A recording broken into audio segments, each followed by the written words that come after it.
How do you get more candidates to apply to your job posting? We're going to cover that and a ton more all on today's show. Check it out. Salon owners are some of the most amazing people on planet Earth. The only problem is sometimes their hearts are so big and they give so much of themselves to their staff and guests that it creates unintended consequences. Our goal is to change the industry by elevating the way the rest of the world sees salons, spas, and barbershops and give it the credibility that it truly deserves.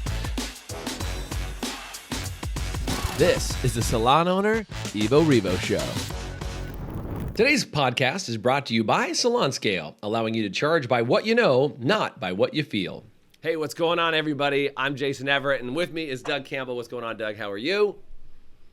Doing well, doing well. Dude, let's chat about this topic because I think so many salon owners are having this struggle right now, and they're really feeling the pinch of, I want to hire incredible talent to come work inside my salon, but I don't have a lot of people showing up for interviews. I don't have a lot of people applying to the job in the first place. And it feels like in my town, there's this giant dry spell of nobody wanting to apply for jobs. Have you been hearing that at all, Doug? Yeah. I mean, that's the struggle all around, right? It's finding people to show up. I think part of the problem is finding the right people. I think the default is to fall into warm bodies. Yeah. I call it warm body syndrome. Well, people get desperate, right? Like right now, people get desperate. And so they're like, I'll hire anybody who shows up. If you show up, you're hired. If you have some skill, great, right? Something like that. And I think what ends up happening is people get trapped in this mode when they don't see a lot of candidates, that they decide that they're going to just hire whoever. They're going to hire whoever shows up. They're going to hope for the best, hope that they can train them. And so they end up bringing the wrong people on their team. And like for us, we talk about how do you hire the right people on your team on a regular basis that will give you some level of like culture and community. But if you're just desperate to hire and you hire the wrong people, then you're going to get stuck in a position that you don't want to be in. And you're going to create a future walkout because you hired the wrong people in the first place. They're not going to want to stay. They're not long-term thinkers. And so it creates a ton of problems. By the way, if you're listening or watching the podcast right now and you can comment somewhere, maybe you're watching this on a video somewhere, do me a favor and comment issues. If you're having that hiring issue and you're trying to find more good quality candidates, do me a favor and type the word issue because I think this is a very prevalent problem that exists. And so what we want to do today is talk about, Doug, what are some of the things to make sure that quality candidates actually, number one, apply to your position. Number two, how do they actually show up to interview? And number three, how do you make sure that you hire them correctly so that they stay? Because I think one of the biggest dangers you could do is like lose people that are the right fit in the hiring process because you do something strange. But in addition to that, I think the other thing you do is not attract them right in the first place because you make a couple mistakes. So can we start with how do we get them to apply in the first place? And I'm going to give you guys some tips right away on what I think some of the most important elements are for getting people to apply for a job. So one of the things that I teach all the time inside the academy, and we actually have a whole training on this called the perfect job posting, is how do you actually think through who you really want to hire? Who is the person that you go, this is what I need to have on my team. Here's exactly who I want. And you kind of like make up who you want them to be in the first place. Then you write a job posting directly for that person, right? So you write a job posting directly for that person. And what you end up doing is you then attract that exact person to your salon because you wrote it out in advance, you decided who you want to have on your team, then you wrote a job posting specifically for that person. As opposed to, this is what most people do, and Doug, I think you've seen this over and over again, right? Is that what most people do is they write a job ad that says, now hiring, do you have the skills to pay the bills? And do you know how to cut hair? Did you go to cosmetology school? And have you ever seen hair before? And then they take that, right? They take that, and then that's all they end up doing.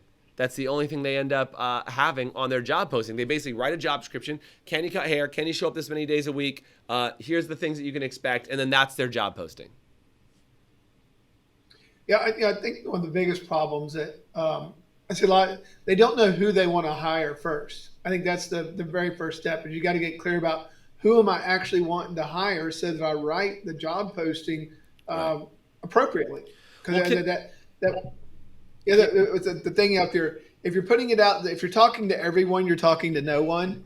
I think there's a lot of good wisdom in that. It's like be specific of who you want to talk to. Because I think, why are you wasting your time interviewing and setting up all these meetings and doing all this stuff with someone that you don't have any idea if they're even the right person? It's Right. like, so if you start talking to the right, if your job ad speaks directly to that right person, then that's probably who's going to show up, and it will eliminate the people that you don't want to show up. I That's think right. that's the trick, Well, understanding who you want to begin with.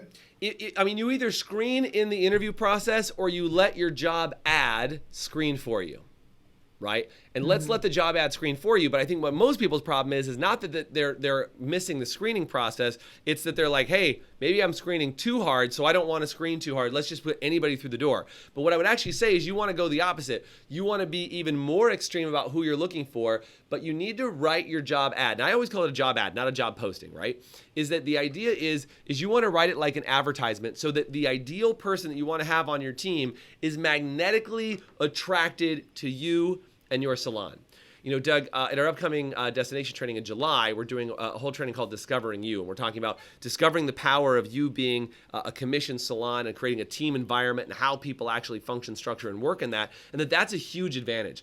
I think a lot of people are shying away from this idea that like, well, I'm just going to like see what happens. And well, maybe if I need to let somebody be a renter and maybe I'll be a hybrid salon, like whatever it takes to get the right people, as opposed to saying, hey, we are an amazing commission salon that will create a career path for you to get you where you want to go. So let me give you some tips on what to put in your actual job post. And Doug, maybe you can throw in a couple of ideas on this one too. I always like starting a job post with a attention-getting question. Like, are you the type of person who? Right? Like, are you the type of person who loves a family-driven environment full of dedicated staff that are committed to the long term that want to be the most successful versions of themselves possible? Now, that might be a little wordy, but the idea is that you want to magnetically attract the right type of stylist to your salon. If you just say, do you need a job? Well, then you get anybody who needs a job. If you say, have you been looking for the perfect salon that will get you to a six-figure year as a stylist? Right? Are you looking for a salon you can spend the next 5 to 10 years at? Right? What are some of the things that you want from somebody? Maybe it's the longevity. Maybe it's the dedication. Maybe it's some of their feedback and input of who they are. And I think if you start to even just starting with that question will drastically change the response of how people write. So here's how I do it. I write with an attention-getting upfront like question. You know, are you an incredible stylist looking for a great home to work in a family-driven environment that you can grow and succeed in?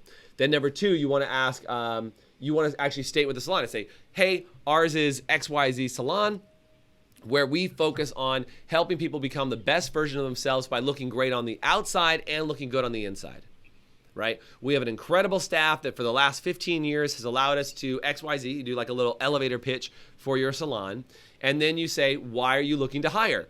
We've rapidly had some growth inside of our salon, and we have more guests than we know what to do with, and we would love to have you join a part of our team and figure out if you have what it takes to be one of the XYZ salon stylists or massage therapists or whatever position that it is that you're hiring from.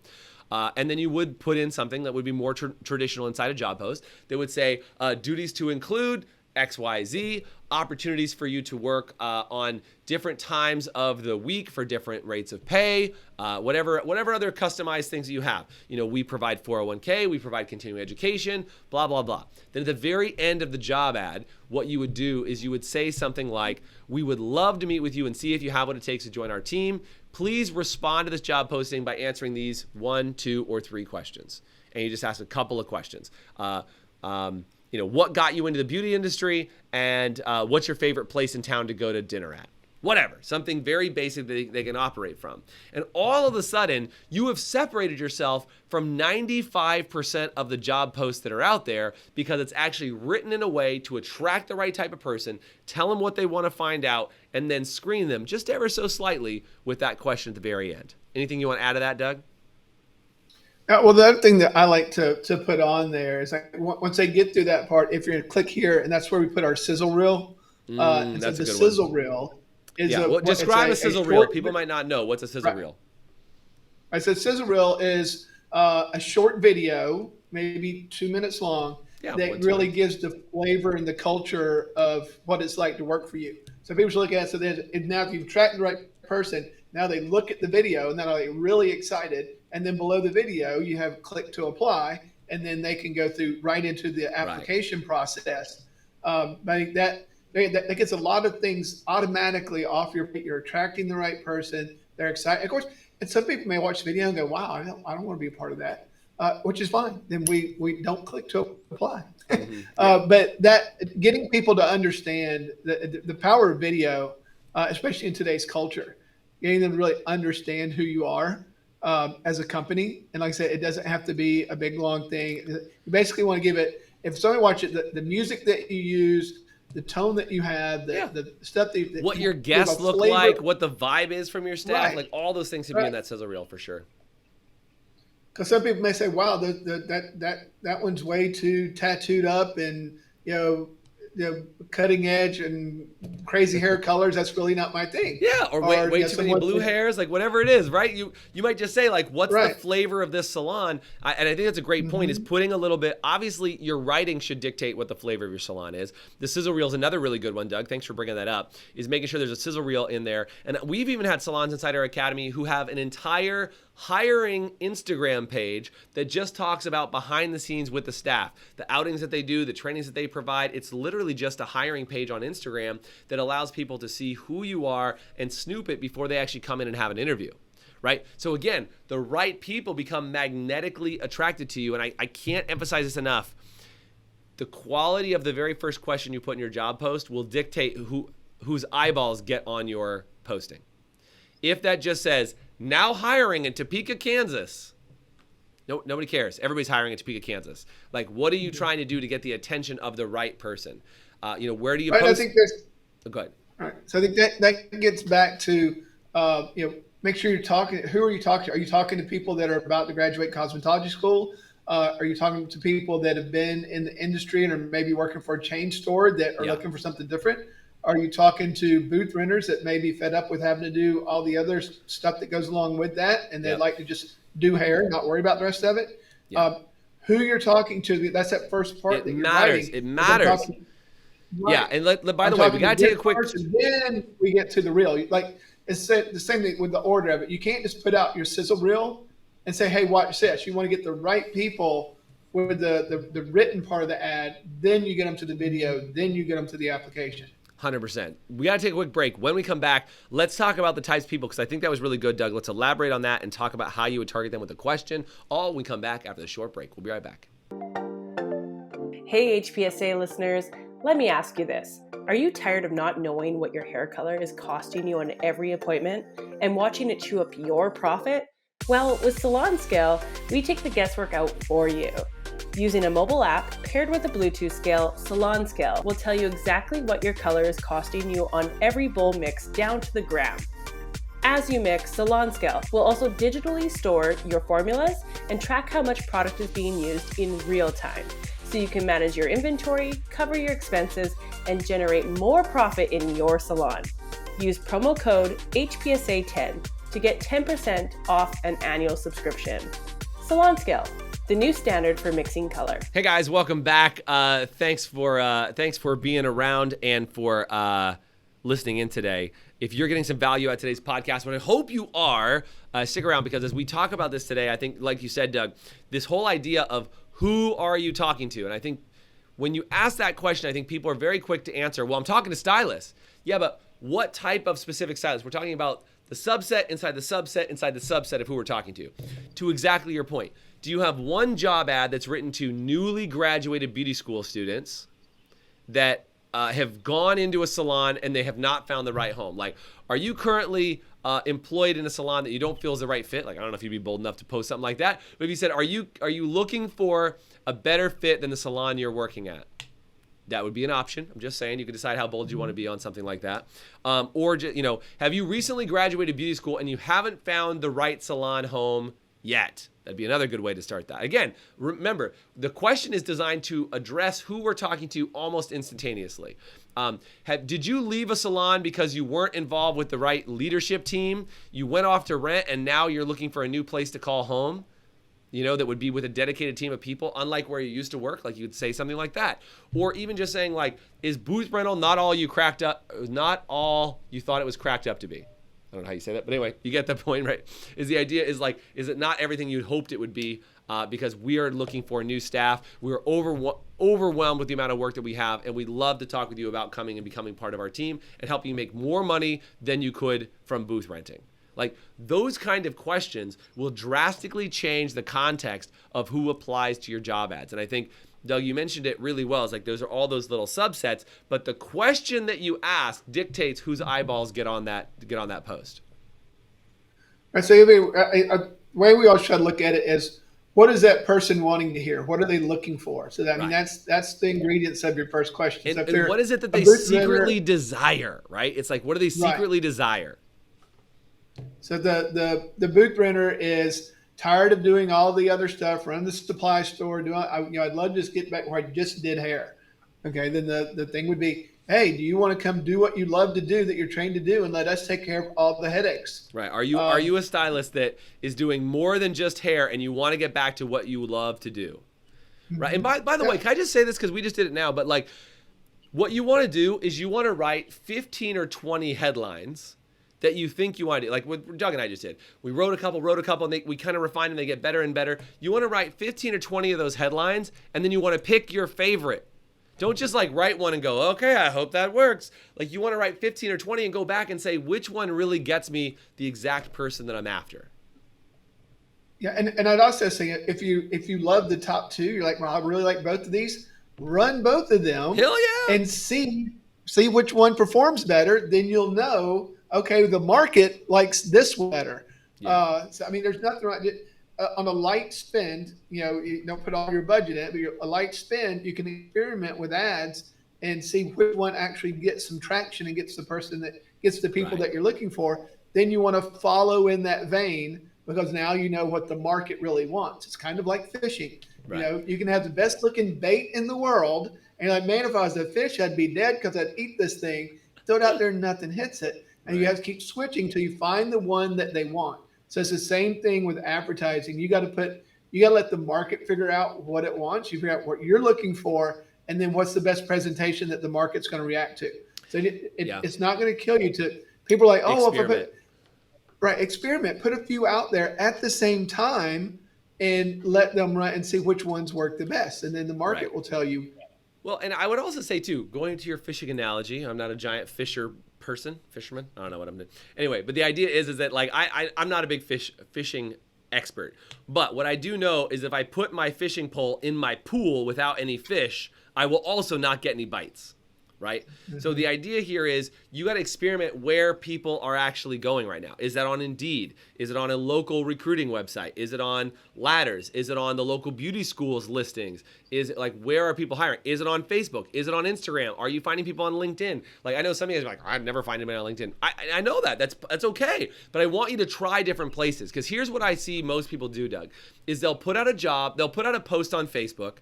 They'll write terrible ad copy, and they'll go, hey, I put a job post out that had a picture of me in front of my salon team saying, now hiring at Jason Everett's incredible salon, spa, and barbershop, and nobody gave a crap, so Facebook doesn't work. Well, was it Facebook, or was it that your ad sucked?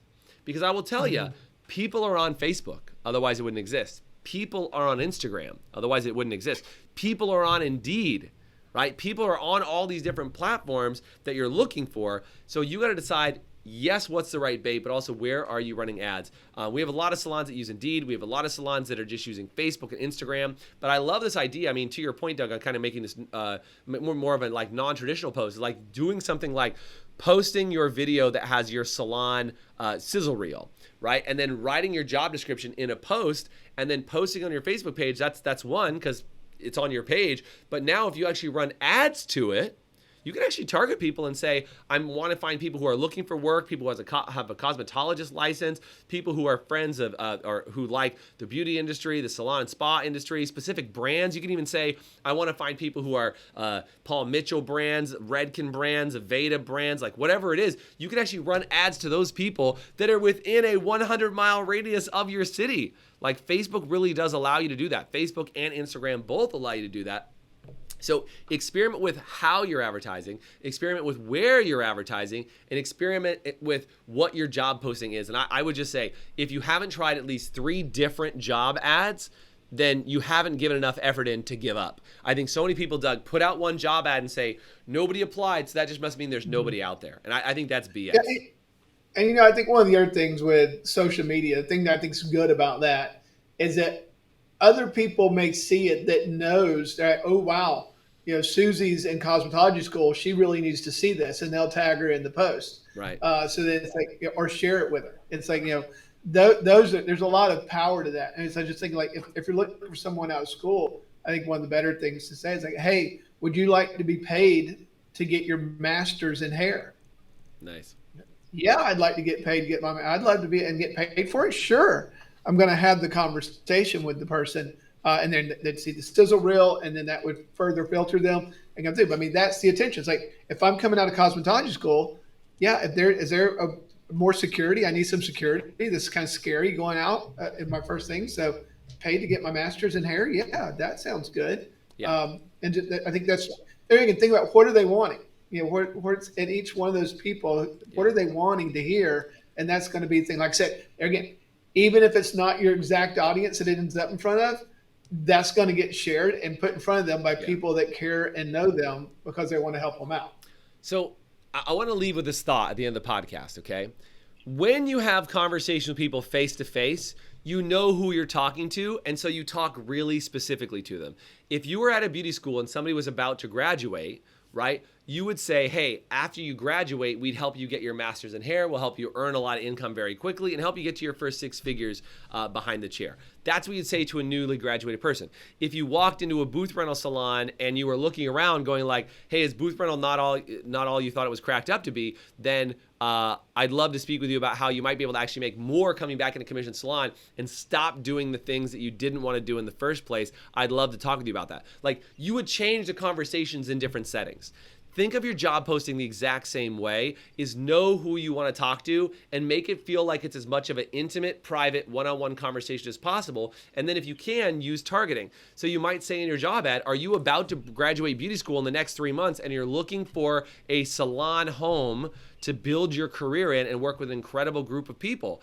If you use the ad to target, I want to target that person, then I want to target these booth renters, then I want to target somebody who's unhappy with their current salon, and kind of cherry pick 2 or 3 different types of people that you know would be looking for jobs. And I always just say this, what's the trigger, this is important, what's the trigger that has them looking for work? I'm unhappy at my current job. I'm about to graduate beauty school. Booth rent is not all I thought it was cracked up to be, right? Whatever it is for you, what's the trigger that makes them say, I'm ready to look for a job? And you know what? If you want to get a steady stream of candidates, what we talked about and promised at the beginning of this podcast, if you want a steady stream of candidates, it starts with understanding exactly who you're talking to. The thing that I get on most people about when they advertise anything is they're too generic. They want to talk to everybody with one specific ad and make sure they cast a wide enough net that they do it. The problem with the wide enough net is you're going to catch a whole bunch of, going back to our fishing analogy here, Doug, you're going to catch a whole bunch of junk fish. Right? That's not what we want to do. We don't want to go and catch everybody. We only want to catch the right people. And then it reduces your interview time. You can ask some great interview questions. We might be doing a whole podcast series on that, asking about what interview questions do you then ask when people actually apply, and how do you make sure you get the right person on your team. But hopefully it's been massive value today to help you figure out how do you get people to apply to your job post in the first place. And like, if I summarize into one sentence, it's you're probably being too generic with who you're talking to. Make it specific, and it'll make all the difference. Thanks for sticking around on today's podcast. Doug, thanks for having a great show today. All right, guys. Take care. All right. Great being here. See you guys. Thanks for listening to the Evo Revo podcast. Today's podcast was brought to you by Salon Scale, allowing you to charge by what you know, not by what you feel. Please subscribe, leave us a review, and you can always get more information, including show notes and the video episodes at evorevopodcast.com.